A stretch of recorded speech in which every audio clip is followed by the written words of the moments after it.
Nah, hari ini kita rencana mau pindah kota ke Osaka dan Kyoto, tapi kita nginepnya di Kyoto. Ini kita naik kereta dulu ke Tokyo Station buat naik Shinkansen. Nah, ini sebelum ke Tokyo Stationnya kita jalan-jalan dulu di sekitaran Tokyo. Niatnya mau cari makan, tapi yang kita mau itu antri panjang, jadinya nggak jadi. Nah, ini dia depan station di Tokyo Stationnya. Nah, di sampingnya tuh langsung mall. Jadi ini stationnya tuh benar-benar besar banget dan lengkap banget. Nah, ini kita mau naik Shinkansen yang ke Tokyo. Nah, kalau di Tokyo Station atau station manapun jangan takut nyasar karena selalu ada informasi itu tuh yang tadi ada tulisan information itu. Kalau mau nanya apa-apa tanya aja ke sana karena pasti dikasih tahu dan ramah-ramah banget dan rata-rata bisa bahasa Inggris. Nah, ini dia Shinkansen kita udah datang. Jadi kita tuh naik Shinkansen yang ke Shin Osaka dulu, ke Osaka Station. Nah, tapi lihat dulu ya. Nah, itu tuh kan ada tulisan Nozomi 241. Jadi nama Shinkansennya tuh macem-macem. Ada Nozomi dan lain-lain. Nah, tapi yang paling cepet setahu gue tuh si Nozomi ini. Tapi ya emang agak lebih mahal dikit. Nah, ini view perjalanan kita selama naik Shinkansen. Durasinya tuh dari Tokyo Station ke Shin Osaka kurang lebih 2-2,5 jam. Ini enak banget suasananya dan gak terlalu kerasa cepet banget sih.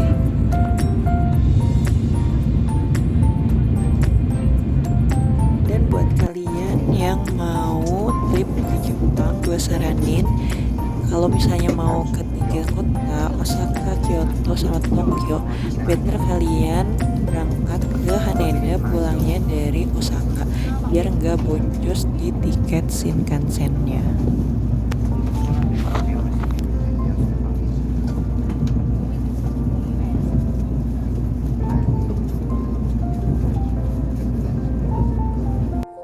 Nah, naik Shinkansen gak lengkap kalau nggak nyobain Ekibennya Jepang. Nah, ini tuh kayak nasi kotaknya Jepang itu, tapi ini enak banget sih. Sampai di Shin Osaka Station. Nah, dari sini tuh kita kalau mau ke Dotonbori lanjut lagi naik kereta ke arah Namba Station. Nah, sebelum ke Dotonbori kita nyari tempat dulu buat sholat. Dan setelah gue cari-cari itu ada di Namba City. Dia tuh kayak mall gitu. Ini dekat banget dari Namba Stationnya, tinggal jalan kaki. Nah, lokasinya itu ada di seberang Uniqlo. Ini di lantai bawah gitu. Nah, ini ke informasi, terus ada yang harus kita isi kayak berapa orang yang mau sholat di sana. Nah, ini dia musolanya. Ini menurut gue musola yang cukup besar di Jepang. Selama gue jalan-jalan tuh ini enak banget sih musolanya. Dan nanti kita dikasih kertas gitu buat masukin password buat buka ruangannya gitu. Nah, ini suasana di depan mall Namba City.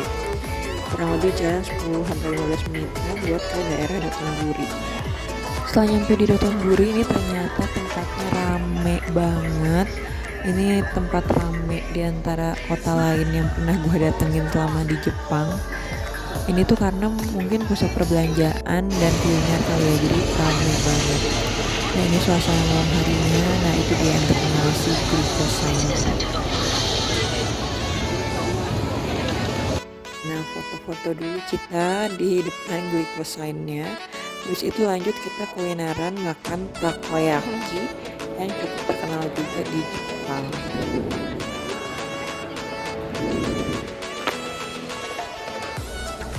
Nah, dia foto takoyakinya ini enak banget sih, wajib dicoba. Dan gak lupa cobain strawberry mochi yang viral juga. Beres dari Dotonbori kita lanjut buat ke Kyoto. Ini kita karena udah malam harus buru-buru karena kereta di Jepang tuh takutnya nggak sampai malam gitu.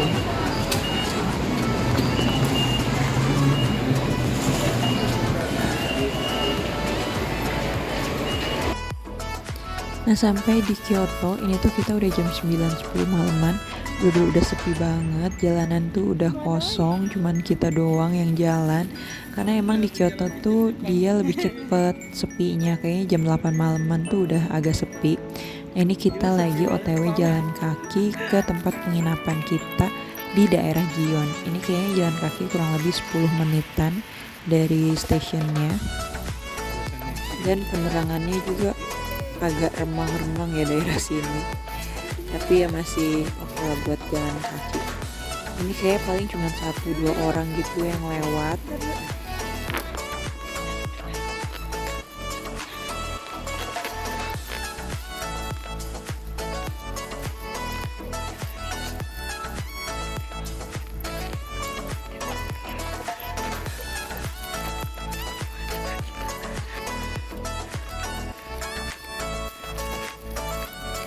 Nah, ini dia kita nginep di Ryokan Yoshima daerah Gion.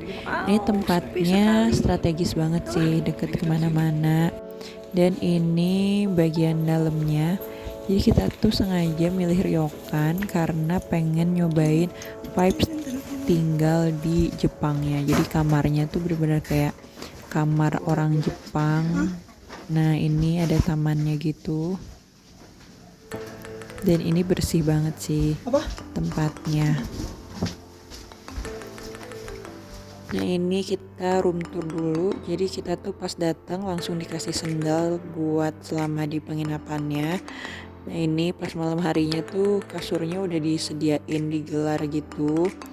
Nah, itu dari bambu-bambu. Dan kita juga dapet yukata gitu. Jadi baju selama buat di penginapan. Nah, ini kamarnya tuh cukup luas. Untuk berdua udah ada TV, terus ada kamar mandi di luarnya sini. Untuk kamar mandinya sih nggak terlalu besar ya. Nah, ini dia penampakan kamar mandinya dan kayak ada semi-semi onsennya gitu. Nah, ini di bagian luarnya itu ada toilet. Jadi sebelum masuk ke kamar tuh, nah di sebelah kirinya tuh ada toilet. Nah, ini kalau pagi harinya tuh si kasurnya tuh udah dilipat lagi dimasukin ke lemari.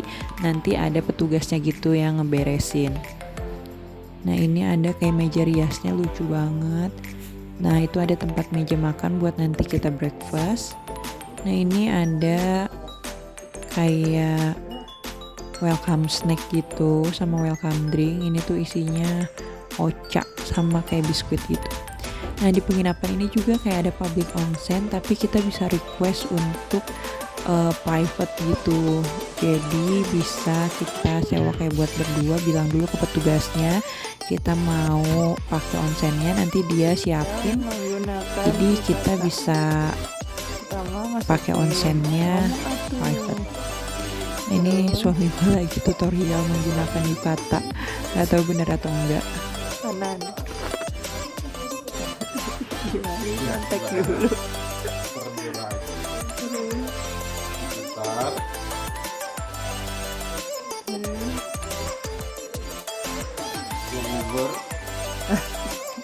Bahasa Inggris. Ngeri. Nah, ini paginya breakfastnya itu udah disiapin di kamar kita.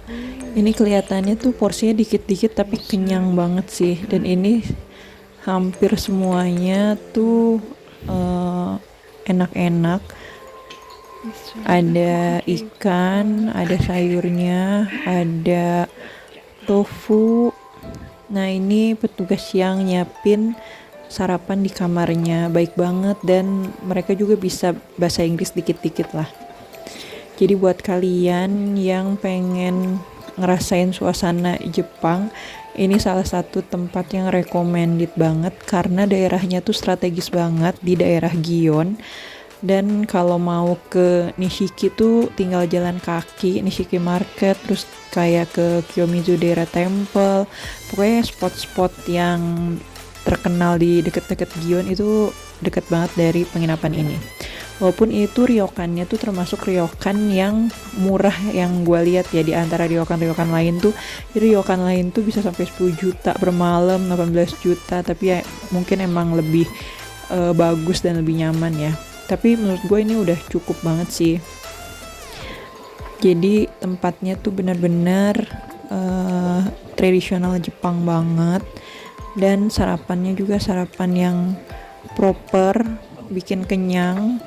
Dan di depan kamar kita tuh, di sampingnya tuh langsung ada taman gitu, dan kita bisa langsung keluar jalan-jalan di tamannya itu.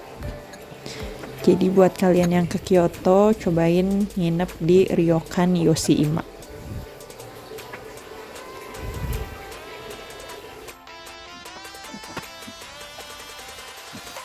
Beres makan, kita abadikan dulu foto-foto pakai yukata gratis, karena kita kemarin pas di Jepang gak sewa kimono.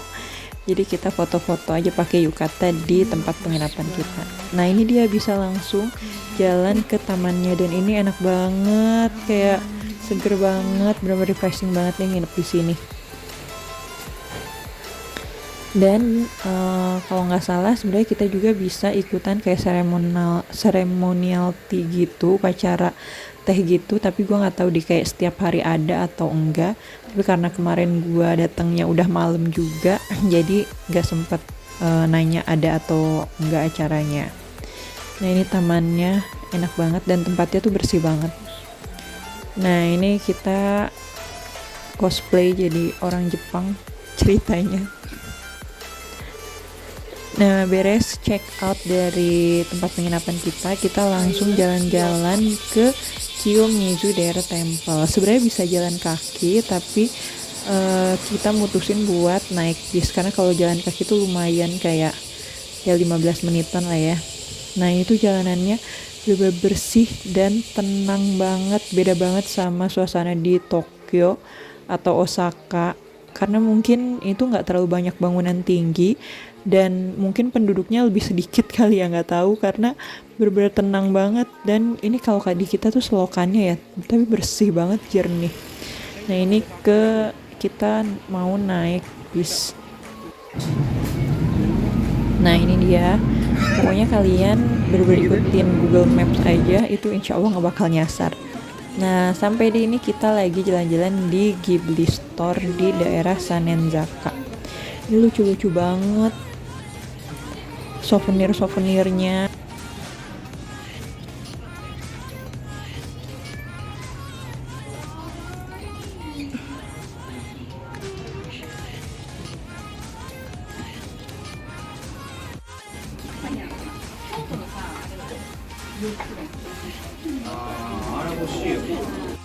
Nah selesai dari Ghibli Store, kita lanjut jalan di daerah Sanenzaka. Ini di kanan kirinya tuh banyak banget tempat toko-toko souvenir, makanan, pokoknya enak banget deh, dan lebih tidak crowded dibandingkan di Tokyo kemarin menurut gua. Pokoknya suasananya enak banget sih, walaupun agak nanjak ini jalanannya. Nah ini tuh jalanan menuju ke Kiyomizu daerah Temple. Matcha house sayang, matcha house.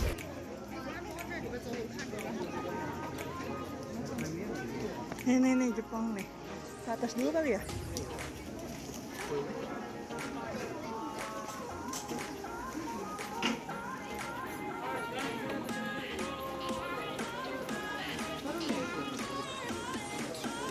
Katanya sih daerah sini itu madu. Nah kemarin tuh karena lagi summer, jadi tuh ada makanan khas Jepang namanya kakigori. Ini tuh kayak es serut gitu, dikasih sirup, tapi ini beneran seger banget. Nggak tahu karena lagi panas hawanya, nggak tahu emang esnya beda, tapi ini enak banget sih, seger banget. Ini tuh kayak es serut di Chibimaru-Pochan kalau kalian inget. Nah ini es serutnya, nah kayak gini mirip kan. Habis itu jajanan kayak gini. Nah ini dia sampai di Kiyomizu daerah Temple. Tapi kita sebenarnya ini baru masuk gerbangnya doang sih. Kita nggak lanjut ke atas karena kemarin tuh lagi panas banget dan nanjak banget. Dan kita masih ada beberapa itinerary, jadi kita nggak ke sana. Nah, ini kita lanjut jalan buat lihat ke Yasaka Pagoda.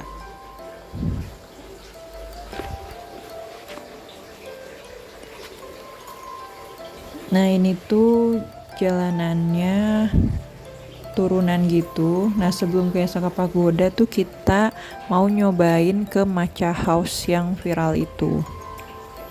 Nah, ini tempatnya, ini enak banget tempatnya, adem dan cukup luas juga. Dan kemarin sih alhamdulillahnya nggak ngantri. Nah, ini dia, kita beli dessert sama minuman gitu. Dessertnya tuh kayak tiramisu tapi matcha. Nah, jangan lupa juga buat beli madu Sugibi ini. Itu tempatnya di samping Matcha House. Jangan lupa beli varian yang yuzu. Ini tuh madu enak banget. Sumpah kalian harus coba. Nah, beres jajan di street food Sanenzaka, kita makan sushi dulu. Nah, ini tuh ochanya kita bikin sendiri ya. Jadi kayak ocha bubuk gitu, kita tuangin terus kita kasih air deh. Udah jadi. Nah, untuk sushinya sebenarnya sama aja kayak di Indo ya, yang dihitungnya tuh lewat piring, kayak piring biru berapa, dan harganya juga kurang lebih sama. Kayaknya di range berapa ya kemarin? 30 ribuan sampai 60 ribuan apa ya, lupa. Nah, beres makan kita lanjut balik lagi ke Tokyo pakai Shinkansen.